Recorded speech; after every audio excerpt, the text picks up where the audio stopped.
Hey guys, welcome back to another episode of the Way UK podcast. I'm your host Zoe, and I'm joined by my wonderful co-host Solomon. Yay, Solomon! And guys, today we have a very special episode because we are joined by a very special guest, Samuel. Thank you so much for coming on. It's great meeting you, Yes. Solomon and Zoe. Yes. Yes, I can't wait to get into a bit of your story, just hear your testimony, and just all about you. Yeah. So guys, this is a special episode because some of the team and I are going to Malawi in partnership with World Vision. World Vision is a charity that basically helps transform communities through providing sanitation, clean water, healthcare and education to places globally that need it. So we're really excited to go and visit Malawi in a couple weeks' time and just see the work that they're doing. And Samuel grew up in Ghana and was a beneficiary of World Vision's work. We're just going to get into his story and listen to what he has to say. Yeah. So roll Very the credits. excited. We're very excited. Woo! But before we get into it, guys, please don't forget to like and subscribe and leave a comment if you're watching on YouTube, or leave a rating or drop a follow if you're listening on Spotify or Apple Podcasts, because as you know or may not know, our vision here at The Way is to share the good news of Jesus with every single young person online. And so you doing any of those things really helps us out with that. So thank you. Thank you so much in advance, guys. Let's hone in on our guest. Let's hone in. Samuel, thank you so much for coming today. Thank you, Zoe, Solomon. Yes. Nice meeting you guys. Nice meeting you. We'd just love to start hearing a little bit about your upbringing, your backdrop. Where did you grow up, and what was that experience like for you? Right. I'm really happy to meet you guys here and for us to talk about what really matters. It's about social justice, what we all can do to make society a better place. You know, in building society, it takes different people from different parts of the world to make it better. You may be far away in a different continent, but making an impact in somewhere in Malawi, like you're going to Malawi, Ghana, any part of the world. And it's something that we should always be grateful to people who have contributed in diverse ways. It hasn't been an easy journey for me at all. Growing up, sometimes these are reflections that when you reflect, it actually gives you that strength, makes you feel fulfilled that at least you've moved on and you've been able to overcome and persevere. So in my case, my story is more like perseverance, breaking the odds, because I can imagine in the early 90s, when I was 4 or 5, I can imagine getting to where I am because of the situation I found myself. I'm talking about living in a community. By then, there was about less than 30,000 people in that community. Oh, wow. There is no hope because people that you see that are older people, like your older brothers, like your cousins, everyone remains in that community. There's no trajectory of growth. And you feel like your life is going to also end like that. You don't, even though you may have an ambition, but you looking at the people that are ahead of you, you are not seeing the progress. So definitely you don't have that positivism in you that I'm also going to make it one day. So imagine living in such a situation as a child, the emotional trauma that you're going to go through, the psychology, the timidity and the fear it will put in you to think ahead, to think about the future. And that now boils down to the fact that it is, by then, a village that things were really rough for us. And if I should ask you to define what poverty is, your definition of poverty will be different from me. Solomon's definition of poverty will be different from mine. Because the fact is that the world that you have grown, I'm not sure you've seen poverty. When we're talking about poverty, you have not seen poverty. You are really fortunate. You are privileged. In our case, I personally came into contact with poverty. When we say poverty, you feel it. You see that it's really poverty. That getting food to eat, like 2 square meals a day to eat, is even a blessing. It's a privilege. It's like a miracle.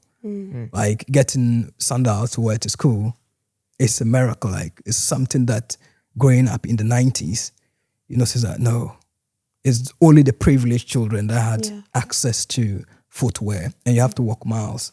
Then you come and think about drinking water, no portable drinking water. definitely you have to drink from not taps, but wells, dug up. If you've seen a dugout or a well before, that's it. So that's how growing up in my community was like. So aside the fact that your dreams die the very day you were born because of the environment that you find yourself, your voice is silent. You don't have that strength to even think and dream ahead.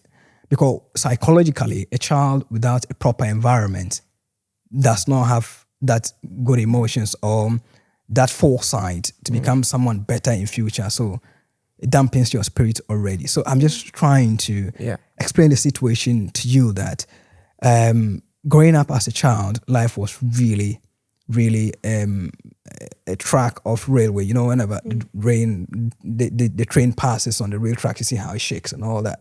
That's how it is. You're living in houses whereby when it is raining, you have to move to one corner of the house because there's a leakage. And you could feel like, do I actually have a future? You are just hoping and praying that there's a miracle for you to move out and also dream, because every child has that right to dream to become better. But growing up, it was really, really terrible to even think that one day I would achieve what I want to achieve. I'll get the voice, not to just talk for myself, but to talk for people. Yeah, wow. I never dreamt that I'll even cross the roads in my hometown to the next town. I used to talk about getting to the national level in Ghana and then flying overseas to the UK. So that is how life actually was for me growing up as a child. Very challenging. And I mean, really something that when I look back, I feel like God has been great. Yeah. It's interesting in that you mentioned that there is no hope. Yeah. And I look at you now, and from speaking to you just on and off camera, I see a man of hope. Yeah. So I'm really curious about where did that switch for you? What did that look like for you? Because you are a remarkable man of hope when I speak to you, and I'd be interested to hear about that. Yeah, so God has a way of uplifting everyone, and God has a plan for everyone. I've always said that you don't have to give up on yourself. If you give up on yourself, it's not yourself that you're giving up, but you're giving up to the people looking up to you and the society that's looking up to you. And I didn't grow up from a privileged family. I lost my dad when I was 6 years old. I have a senior brother and 2 sisters as well. I'm the last born of 4. My mom was just a petty trader. So you could imagine, like, life was really tough for us. So I never actually dreamt that I could get to anywhere in life and all that. It was just praying, hoping that a miracle will happen until I think when God wants to, use you as an agent of change, inspiration to others, He has a way of unearthing your talent. And I was born into a church called, by then the church was called Seed Across Nations Evangelistic Ministries. So that's where that was a church that I was born into.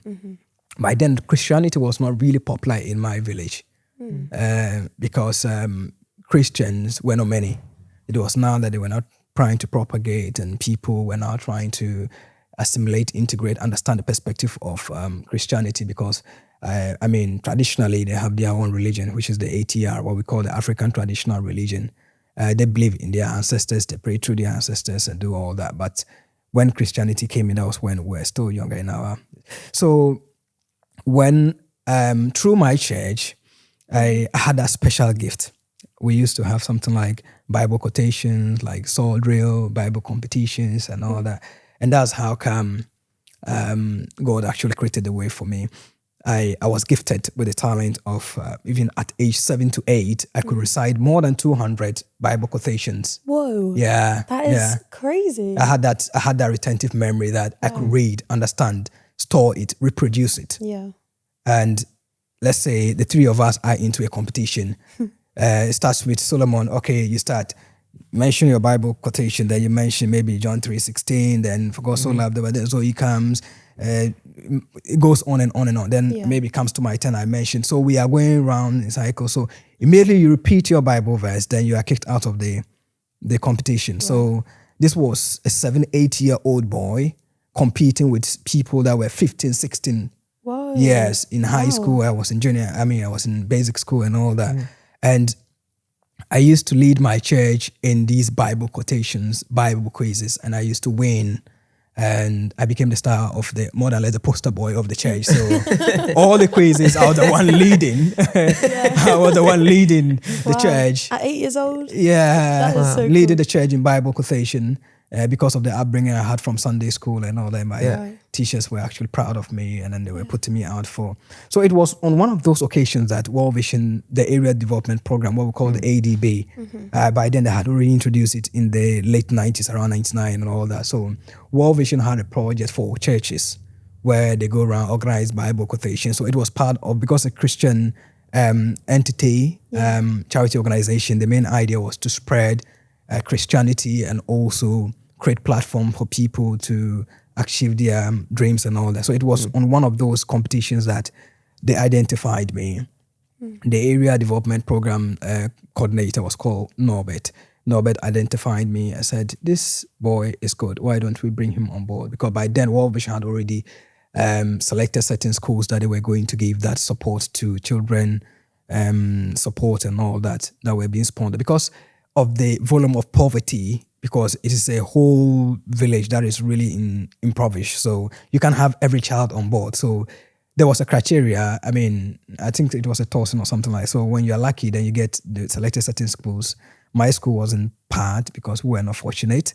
And I can't remember my colleagues that were part of it, but other schools had their children, school children being selected for the sponsorship, and also they were given animal to rear so that they can use as a sustainable means for not just the child alone. I'll be talking about that later, but it's something that is for the entire family to benefit from. They give them sometimes toiletries and all those things, help them with boots to wear, and then they also help them with their school, uniforms, books, and all these things were brought from their sponsors and all that.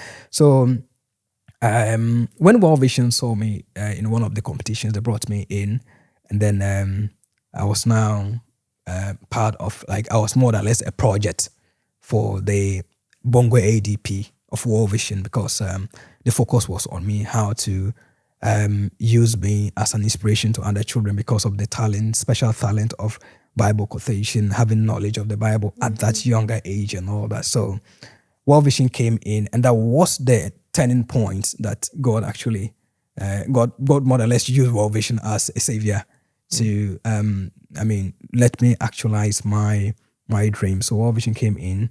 They added me to their area development programs, where they also were organizing inter-school competitions,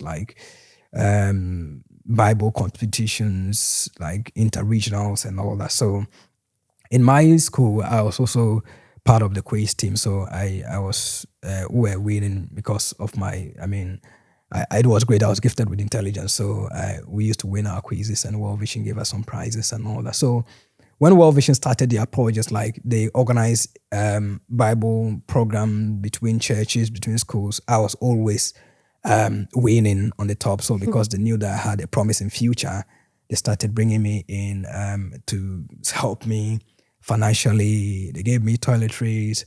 And when they give you toiletries, it's not a case that it's just for Sam alone. When I send it home, my mom and my siblings are there. Definitely, they would benefit from it. Yeah, I think my first shoe, I had it from World Vision. Really? Yeah, the first shoe I had to wear was it was like a Nike kind of boots. And then these white socks that they used to distribute to the sponsored children. I was really happy. That's where I started regaining strength. I started feeling loved, that yes, I'll be a value of society someday. People, World Vision cherishes me. World Vision is giving me the platform and all that. So it actually restored some level of social dignity and gave me a voice. So I essentially became an integral part of World Vision's projects, and then they ensured that I never lacked. And everything that I was supported with trickled down to my family. So their sponsorship was such that if you are helping one child, or if one child is being sponsored, it is not that you are sponsoring one child, but the benefit goes down to the family. Because whatever the child gets, the family also benefits from it. So if I get groceries or I get toiletries, I take it home, the family will use it for laundry, not just for me alone. So it's in a bigger picture, the whole community. So if you sponsor one child, you automatically sponsor a family of 4 or 5. Because everything that a child gets, the family benefits. So imagine a community where 10 children are being sponsored, meaning 10 families, where minimum number of family members are 4 or 5. Then you look at the numbers. So that's how the thing works. So you may be in the UK here and you are sponsoring one child in Malawi and you think that it's only one child, but you are impacting the lives of... It goes beyond that. Yeah, it goes beyond that. You are impacting the lives of a family and then to a larger extent, a whole community. So that is how it all started for me. And I became... confident. I started building that confidence and all those things. So because I felt I was no longer lacking and all that, I had that opportunity to blossom in my career, right from basic school to junior high school to my secondary school. And even when I got to the secondary school, I was part of World Vision, some of their projects. Like whenever I went on midterms, I go to support some of the ADPs, like to do what we call the Farmer Managed Natural Regeneration. So it was a project that World Vision brought into as a form of a climate resilient policy to nurture trees, like the shrubs to become trees because of the environment that we found ourselves. In our part of the country, the northern part of the country, we have a unimodal form of rainfall, meaning like it rains once in a year. So we experience drought, bushfires, and also people cut trees for firewood and all that as sort of fuel and all that. So the whole campaign was how to protect the environment and also get a livelihood, a sustainable livelihood for people. So I was roped into some of these projects that they were doing and all that. And that's where I started gaining that strength to fight for social justice. I started gaining that strength to have a stronger voice. And that actually led me to my current So you're a journalist career now, right? as a journalist. Yeah. Sorry for the interruption. We have news. Zoe, would you like to share? Yes, I would. Friends, this September we're heading to Malawi. Woo! We've heard incredible stories of faith and resilience, and we have the opportunity to go and meet the people behind those stories. Yes, and we'll be doing that with World Vision, a Christian-led humanitarian charity who work alongside local communities to bring support to children and families and to basically help tackle poverty. They do amazing work, and we're so excited to be partnering with them. Over the course of the trip, we'll be meeting people, shaking hands, hearing stories, and seeing the work that's already happening on the ground. And we would like to invite you to be a part of it. One of the initiatives World Vision runs is called Chosen Sponsorship. Now, Chosen basically flips the typical idea of child sponsorship on its head. Instead of you choosing a child to sponsor, Chosen returns agency back to the kids and a child chooses you. Yes, and so we'll be going to Malawi and be seeing Chosen in action. And if you want to get involved, follow the link below and sign up. You know, first of all, thank you for sharing, but I just have a question. You mentioned earlier that you had this gift, this unique gift of memorizing Bible verses, that, you know, you were going to competitions and then you start to become this almost like a poster boy in your community for the church. And that's how World Vision sort of picked up on you and stuff like this. And I'm just interested. Was there a lot of pressure with that to perform and to be this sort of person, this leader and this figure at such a young age, right? You were 8, 9 years old. What was that experience like? Were you aware of that? Well, at that age, you may not feel the pressure, but like I felt motivated because I feel like I was doing something great. I feel like because other children were also inspired by what I was doing. Other parents were using me as a reference point to encourage their kids. So I felt like, well, I'm making an impact. So I have to continue doing what I'm doing. And the fact that World Vision has come on board to support me, this is the time for me to actualize my dream. So at that age, you may not feel that to be a pressure. You feel like that was a motivation. So with the support coming in was a motivation. Because one thing is that the pillars of World Vision was not just to make you economically better, but the pillar was to make you socially heard. Gives you the voice. One, to help you economically, to give you that social voice and dignity. And then 3, to let you self-actualize. So, I mean, with they coming in, it kind of inculcated all these core values that it stood for in me. I felt like, I'm getting the financial support. I'm getting that voice to be heard. I'm getting my dignity, being protected because I have that voice. I have that platform to also use it as a platform to talk about things that matter for the development of the communities. I mean, I'm an inspiration, if I start like that and our children are learning from me, it's something that is an inspiration to them as well. So they'll pick it up from there and then the community will become better. So I didn't feel like it was a pressure on me. I just felt like it was an opportunity and I needed to put in more effort in ensuring that at least all that they have invested in me will not go waste. And also I'll be able to actualize what I wanted to do in future. Yeah. That's so great. Yeah. That's awesome that you had that perspective. Yeah. Because I think hearing you say towards the beginning of sharing, how I can't actually remember if this was off camera or on camera, but the difference in like the children in the UK in a certain level of school compared to the children like Northern Ghana and like that they would be more timid and fearful in comparison to the children here. But I think that's so like amazing to hear that actually you took it as a charge for like, do you know what? I can do this and I'm going to inspire and teach the other children in my community that they can do this as well. Which I think is amazing. So obviously a lot of your upbringing was based in church. How was it before World Vision came in, your own personal faith, and then also after they came in? How did your personal faith grow, change, develop? What did that look like for you? All right, so I was born I'm 34 now. My church started in 1992. So it started basically the time I was born.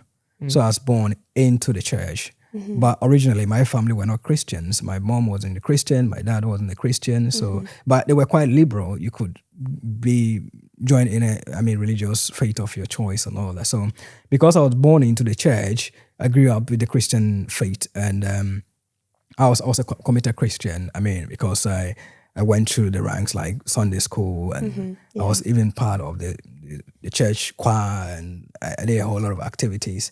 And then the biggest responsibility for me at that younger age was the lead quiz boy, if I may say, for the church, Bible quotations and quizzes and all those things. So my personal faith, even at that younger age, I believed and always prayed. I believed that God would definitely make a way, not just for me alone, but my community and all that. So it was a personal faith that I had in God that things were going to work out. And at even that younger age, I knew how to pray and I was really committed to my religion and belief. And nothing could change because I was more or less an avowed Christian even at that younger age. And I knew what I was into. I was not forced into it. I grew up Christian, proud being a Christian, and I've always been proud that God has made me a tool of impact through my church.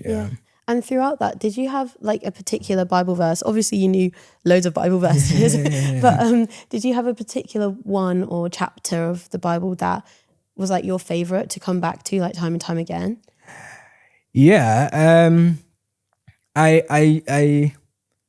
I would not say I have a specific Bible verse. Yeah, it's a hard question. Yeah, it's a hard question. I do not have a specific Bible verse, but the fact that I believe in the books of Psalms. That's my favorite book, like Book of Psalms and Book of Leviticus. Like I said, I don't have a specific one, but there are others that I actually draw inspiration from. When I want to easily relate with certain stuff and get some encouragement, I read a Book of Psalms.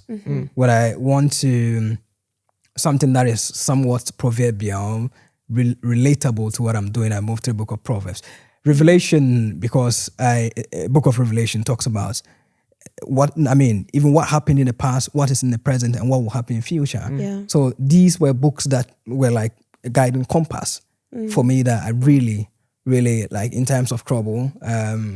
I moved to the book of Psalms, use that one as an encouragement. And no matter the situation that I find myself, I know that God is with me. Yeah. And as my name implies, the meaning of Samuel. So that is it. And obviously the book of Samuel as well. So I really have specific books in the Bible that I can resort to depending on my situation. That's great. But not just a specific Bible quotation. Yeah. Though that is a hard question. I don't think I could answer that, to be fair. Yeah. And like considering this, like how has your understanding of God changed like throughout the years, all the way from you being a little boy who's born into the faith and then all the way now a man of hope who's a journalist and living in England?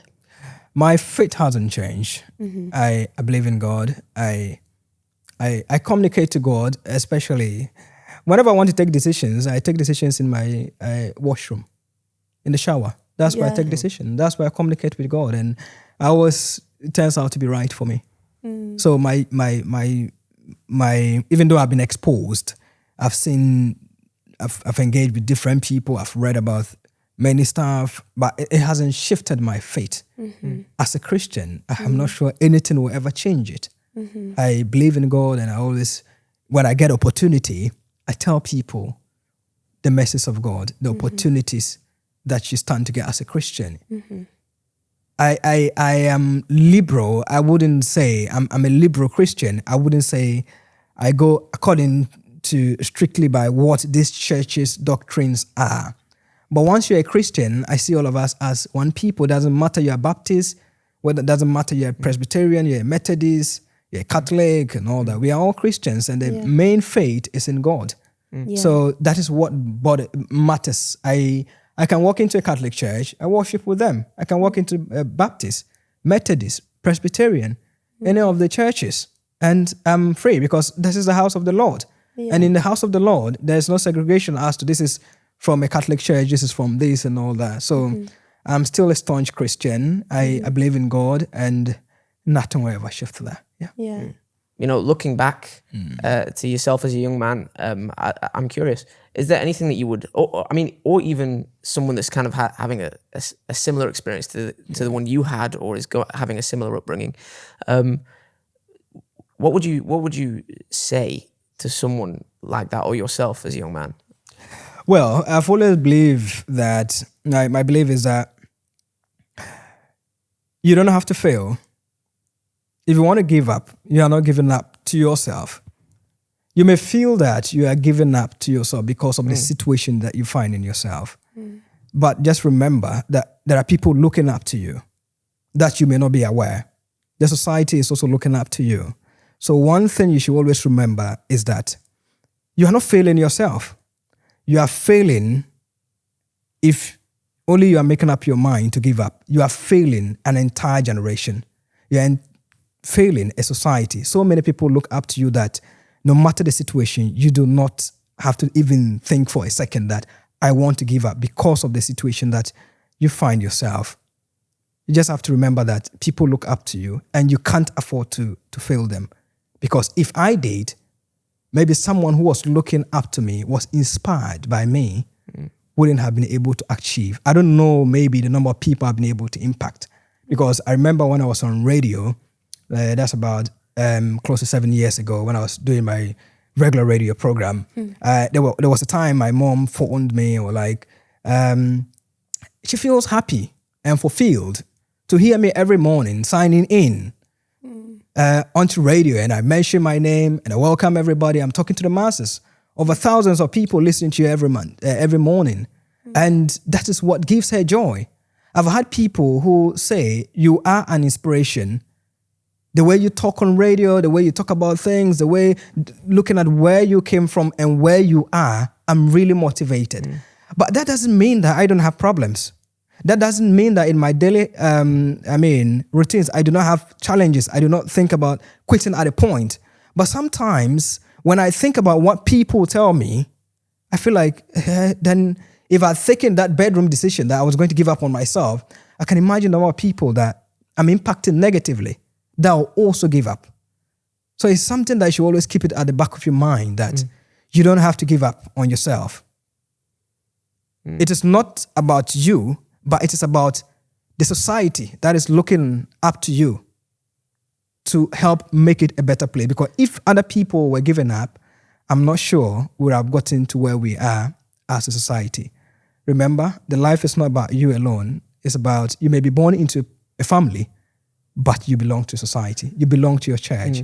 You belong to the people around, your friends, your loved ones, and you can't afford to feel that. Yeah. I mean, getting to know you more, it makes so much sense that you're a journalist passionate about political accountability and social justice. That just checks out. That makes a lot of sense.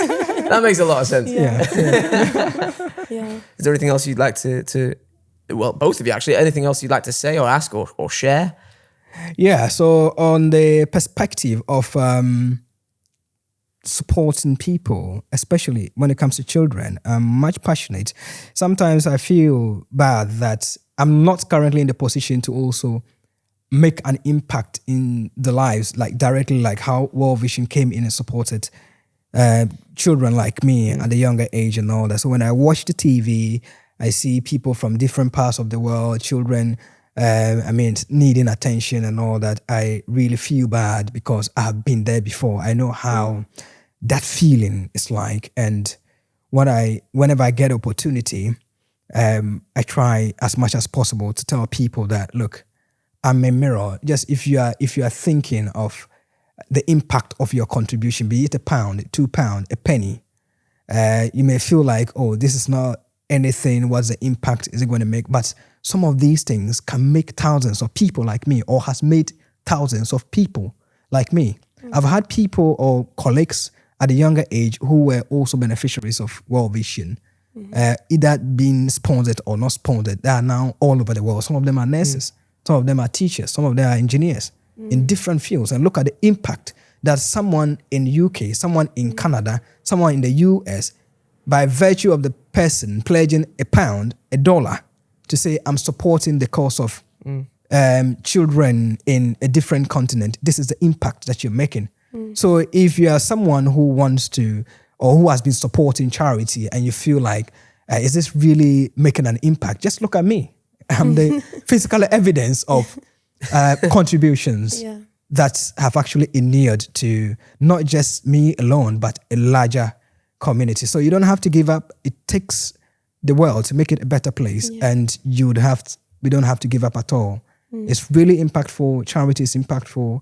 And no matter wherever you find yourself, don't be in despair at all. Continue to give, because the number of children you are saving out there, you can't count. And the impact is immeasurable. That's amazing. Yeah. Thank you so much for coming on, Samuel. We've been so impacted by what you've shared, especially around the piece of not giving up on yourself because others are looking up to you, and of being reminded that like everybody has value and everyone has potential and can reach that potential. I think that's so inspirational. So thank you so much for sharing that and for sharing everything else that you have today.